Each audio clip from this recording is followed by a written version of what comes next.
Halo, Assalamualaikum warahmatullahi wabarakatuh. Perkenalkan, nama saya Senastia. Saya mahasiswa dari program studi administrasi pendidikan Fakultas Ilmu Pendidikan. Di sini saya akan mempresentasikan hasil resume dan diskusi saya mengenai mata kuliah manajemen humas. Dan kita akan membahas tentang praktek dan tugas public relation yang terdapat di dalamnya, yaitu siaran pers, konfes, dan terakhir kita akan membahas bagaimana cara presentasi yang baik. Baik, kita langsung saja tanpa menunda-nunda dan membuang waktu. Pertama kita akan membahas mengenai siaran pers atau press release. Siaran pers ini adalah perintah atau informasi yang disusun dan didesain oleh lembaga di sebuah instansi yang melalui tangan-tangan praktisi PR yang handal, serta menurut seorang WRH, seorang praktisi PR dan seorang penulis buku, menurutnya siaran pers ini adalah berita yang harus disusun memang oleh orang-orang yang terkait di dalam organisasi dalam rangka menggambarkan keseluruhan kegiatan di perusahaan tersebut, tetapi tidak hanya melingkup proses saja, tetapi juga lebih dari proses itu, lebih dari yang terkait dengan informasi apapun, tetapi juga melingkup produk dan segala kegiatan yang ingin kita putuskan dan yang ingin kita publish, yang didesain sedemikian rupa dan dapat dibuat melalui komunikasi tertulis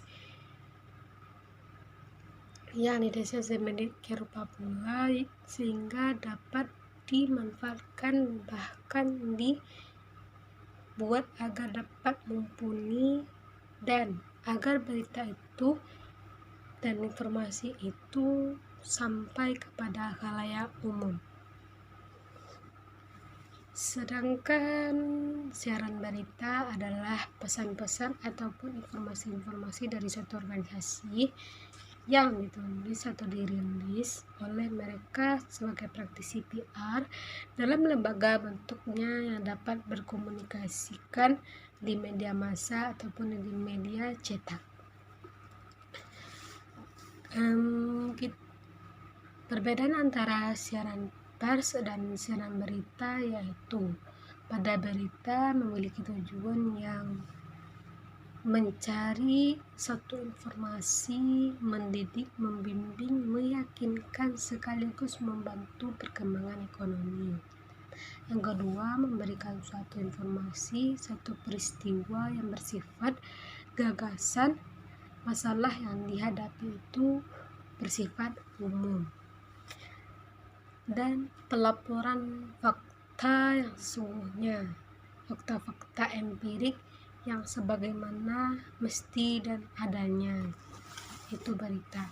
Sedangkan siaran pers tidak hanya untuk menyebarkan informasi, tetapi lebih kepada membina, menumbuhkan sikap dan atau citra lembaga serta pandangan nilai yang lain terhadap publik, terhadap berita yang kita siarkan, terhadap perusahaan dan lembaga.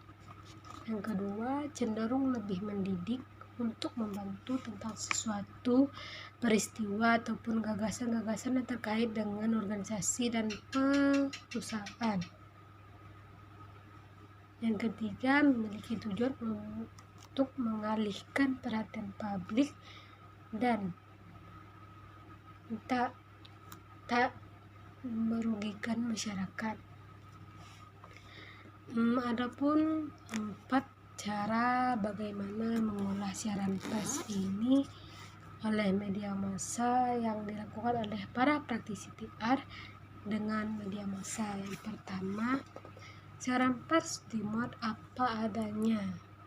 Nah, yang kedua, siaran pers ini ditulis ulang oleh media massa dengan format yang berbeda tanpa mengurangi apapun yang ada di dalam teks yang ditulis oleh siaran pers, orang yang mempersarikan tadi.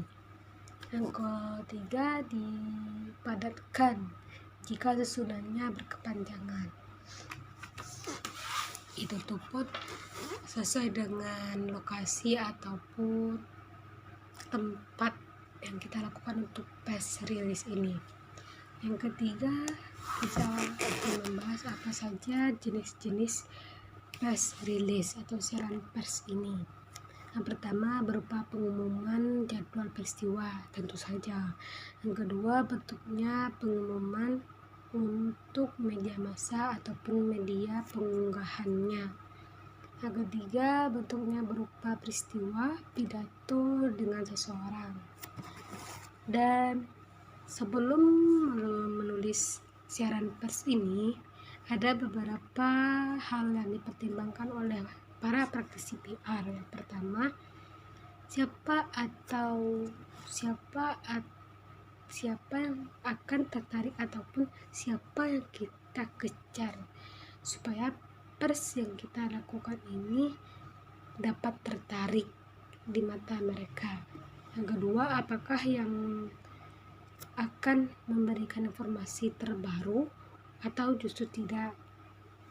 Yang ketiga, apakah akan mempengaruhi kehidupan sebanyak-banyaknya orang atau sebanyak-banyaknya masyarakat. Dan yang keempat, media apa yang kita gunakan. Siaran pers ini harus diberikan tanda-tanda seperti yang pertama, diterbitkan segera atau tidak. Yang kedua, diterbitkan pada tanggal berapa. Harus ada kejelasan dari kegiatan tersebut dan harus detail baik jam, waktu, tempatnya. Serta ada beberapa hal penting juga yang akan dipelajari seorang dari siaran pers ini. Yang pertama, subjek dikatakan di awal kalimat atau berupa benda, kegiatan, dan tidak boleh muncul kata-kata nama perusahaan dan kata-kata promosi, itu dilarang. Yang ketiga, ketika berita ataupun nama perusahaan disorot oleh masyarakat, maka perusahaan itu harus menyediakan subjeknya kalau ditanya atau diucapkan oleh bukan kita atau publik yang lain gitu loh, seperti wartawan. Yang kedua, paragraf pertama berisi rangkuman secara keseluruhan. Rangkuman ini nantinya yang kita sampaikan oleh pada siaran pers tersebut. Dan siaran pers ini yang harus dipahami lainnya yaitu yang pertama, memerlukan data dan fakta yang menarik tentunya. Yang kedua, penyampaian harus segera mungkin setelah dan terjadi peristiwa tersebut dan jangan menunda-nunda hal apapun. Yang ketiga, harus langsung dari media massa ke media redaksi setelah dilakukannya siaran pers. Yang keempat, membuat kebijakan media yang harus. Yang kelima, menyampaikan isu untuk memberi reaksi masyarakat kepada publik kita dan adanya peran sosialisasi yang dapat dimanfaatkan. Itulah mungkin dari siaran pers. Kita akan membahas selanjutnya konferensi pers. Konferensi pers ini yaitu otomatis kita sebagai tokohnya, sumber informasi dan indikator dari para media, jurnalis, wartawan kita undang untuk mendengarkan statement yang akan kita sampaikan di satu tempat, satu waktu, secara bersama-samaan, sehingga yang dapat kita hadapkan, kita pemberita kita, berita yang kita kerjakan akan dirilis secara bersamaan pula setelah konferensi pers itu selesai. Saya ulangi, otomatis konferensi pers ini yaitu otomatis kita yang menjadi tokohnya, sumber informasi dan indikator, dan para media massa, jurnalistik, karyawan, wartawan kita undang untuk mendengarkan statement yang akan kita sampaikan di satu tempat, satu waktu, secara bersamaan, sehingga yang dapat kita sampaikan, berita yang kita dapatkan akan dirilis secara bersamaan pula setelah selesainya konferensi pers tersebut. Ini merupakan kegiatan mengundang. Jadi kalau siaran pers itu memberikan perintah atau informasi, yang konferensi pers ini kita yang mengundang wartawan, dan kita sebagai, pokoknya beda antara konferensi pers dengan siaran pers ini. Konferensi pers ini adalah kegiatan mengundang dan kita menjadi tokohnya, sedangkan siaran pers ini kegiatan memberikan informasi, berita yang didesain oleh lembaga gitu. Dan apa itu kegiatan konferensi pers? Yang pertama, mengundang wartawan untuk berdialog bersama dengan materi penting yang mempunyai nilai berita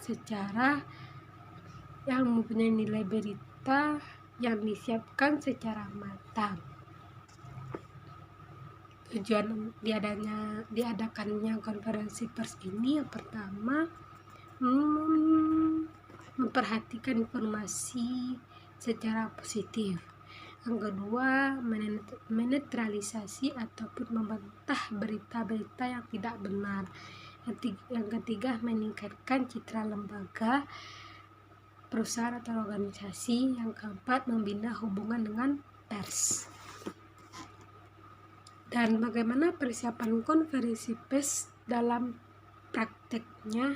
Yang pertama, dimulai dari konteks yang kita susun dengan sedemikian rupa, seperti mengirimkan undangan kepada redaksi media minimal 3 hari sebelum kegiatan berlangsung. Yang kedua, lembaga ataupun organisasi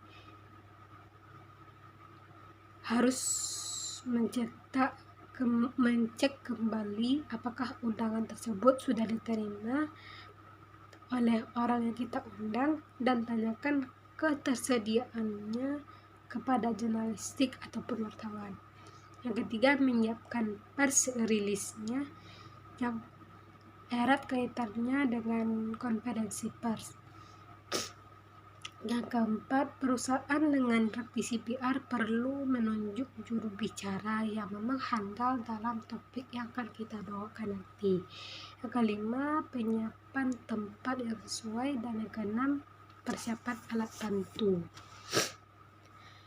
Ada beberapa hal dalam konferensi pers ini yang tidak dipandang penting, tetapi memberikan kondisi yang lebih baik dalam praktik pelaksanaan konferensi pers ini.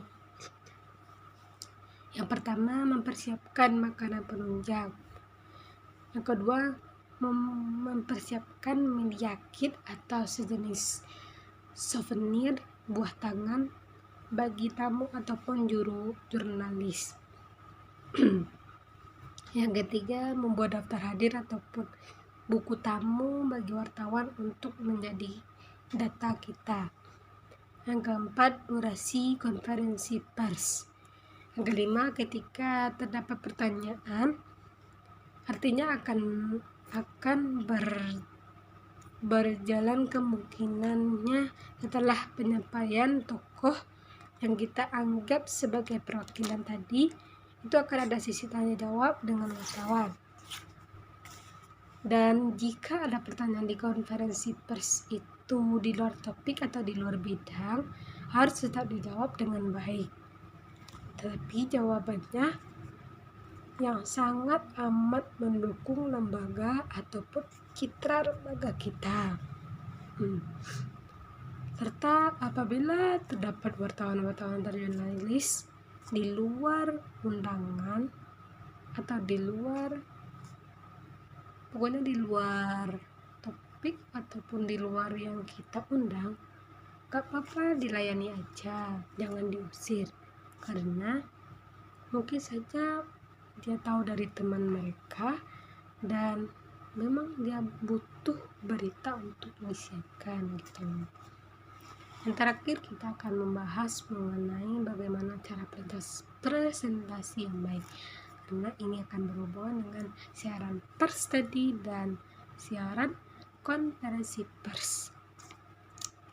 Jika presentasi kita tidak mumpuni, ini akan menjadi persoalan yang sangat besar, apalagi dalam konteks tanya jawab setelah adanya konferensi pers itu selesai. Setelah konferensi presentasi dimulai, itu akan lebih mengerikan. Dan ada beberapa hal yang harus diperhatikan dalam praktisi PR dalam menjaga atau melakukan konferensi pers, yaitu yang pertama, kaitannya dalam mempresentasikan informasi harus baik dan benar dan mampu berkomunikasi dalam melakukan kegiatan tersebut. Yang kedua, bagaimana menjawab pertanyaan-pertanyaan dengan pola-pola yang dilakukan atau diajukan oleh wartawan dan memberikan press release-nya kepada audiens. Mungkin cukup sekian materi yang dapat saya sampaikan.